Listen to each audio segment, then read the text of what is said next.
Hey, hello, and happy Valentine's Day. That's the day it is today. So, I'm going to talk about love, believe it or not. What an interesting topic, don't you think? And I don't think we really understand love. The English language doesn't have many words for love, actually. Um, so, we're sort of shallow in the way we think about it. And mostly it's this gushing, oh my God, my heart just, oh, all I can think about is the one I love. And that's okay. But that doesn't last very long, even if you get married when you feel that way. Life seems to take over and other emotions surface other than that gushy kind of feeling. So that's not a very substantial form of love, since we feel that love answers all questions, is the solution to everything, which seems to give it a little more power than our normal use of it would indicate. So the Greeks have uh, 8 different ways they talk of love.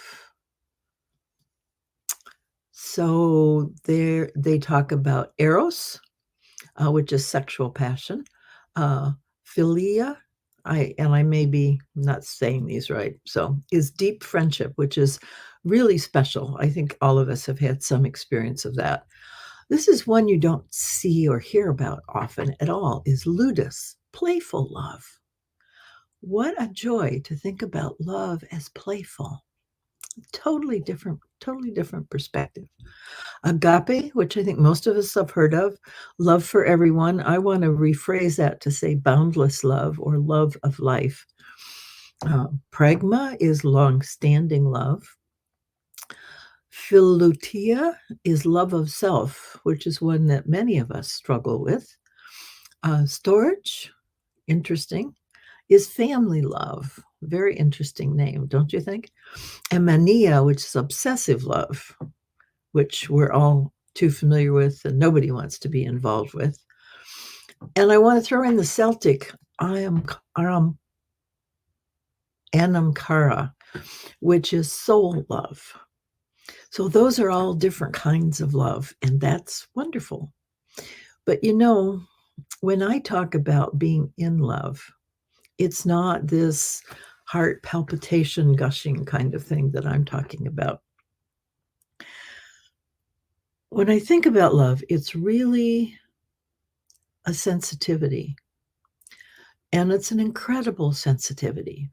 You're sensitive not just to the wonderfulness, the starry eyedness of your love, of the object of your love, but you're sensitive to your loved, your beloved.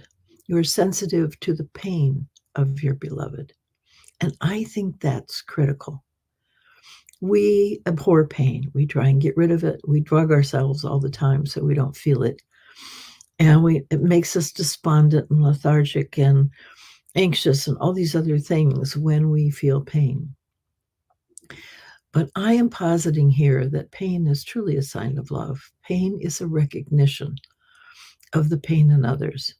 And I think it's particularly important right now when we're faced with two truly horrific worldwide catastrophes, the incredible destruction of the Ukraine and the destruction of the Palestinian people.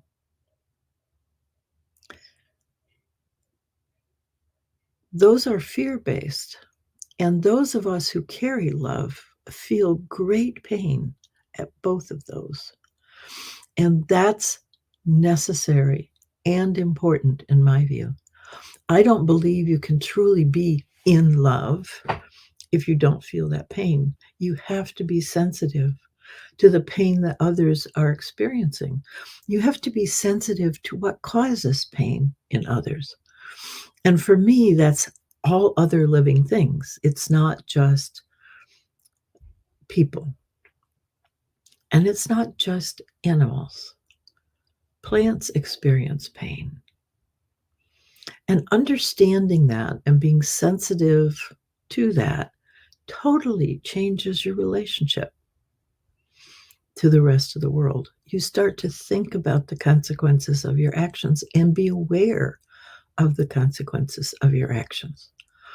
Can we live life without causing pain? Absolutely not. It's not possible. So it's not about not causing pain. It's about being conscious and responsible in the pain that has to be caused in order for life to continue. We all eat something, and in that act, pain is caused.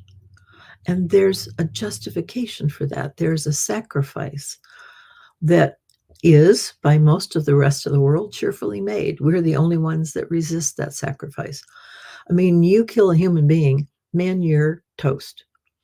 You know, we really retaliate very, very severely. Any animal that threatens us gets killed. And we don't understand or tolerate our necessary sacrifice to be within the web of life. We feel we're special and we're not supposed to make those kinds of sacrifices. Everything sacrifices for us. We don't return the favor. But we need to if we're going to be in love. That's the whole point. We have to understand the sacrifices that are made on our behalf, and we have to be willing to sacrifice on their behalf as well.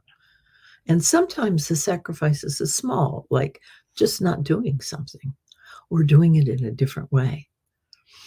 And sometimes the sacrifices are huge. But that's not often. You know, animals don't eat all the time. Like us, they eat occasionally and mostly way less than we do. 3 meals a day.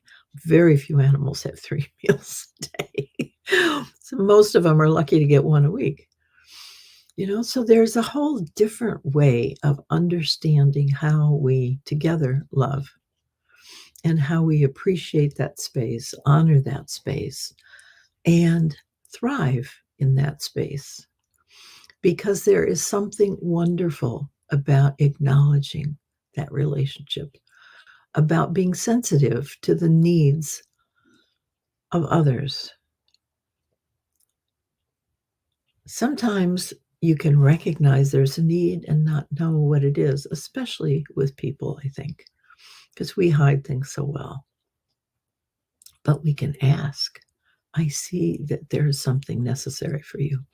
What would make your life better right now? What a loving question. Care. I'm not sure where care falls in the Greek list of 8, but caring for me is truly the heart of love.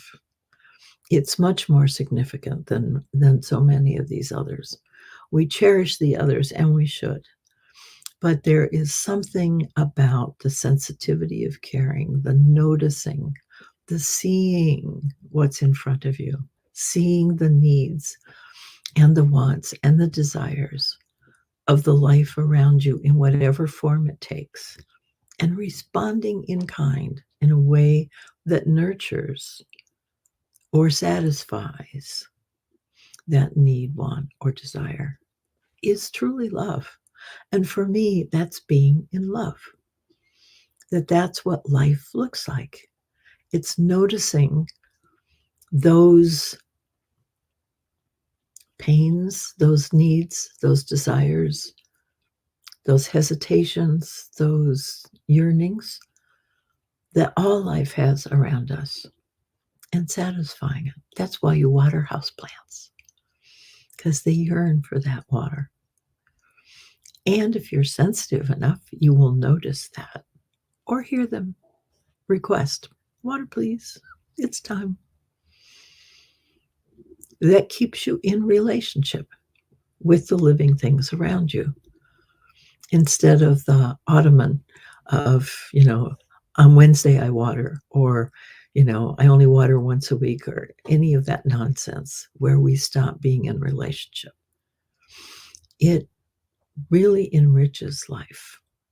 Life becomes full of meaning, full of promise, full of opportunities to experience the joy of receiving the gift that relationship offers and that attention offers, and that really noticing the life around you and where they're at, just exactly where they're at, and responding to that in kind, in a way that increases their ability to thrive and therefore yours.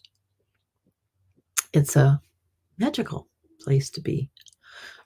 So that's my offering today. Happy Valentine's.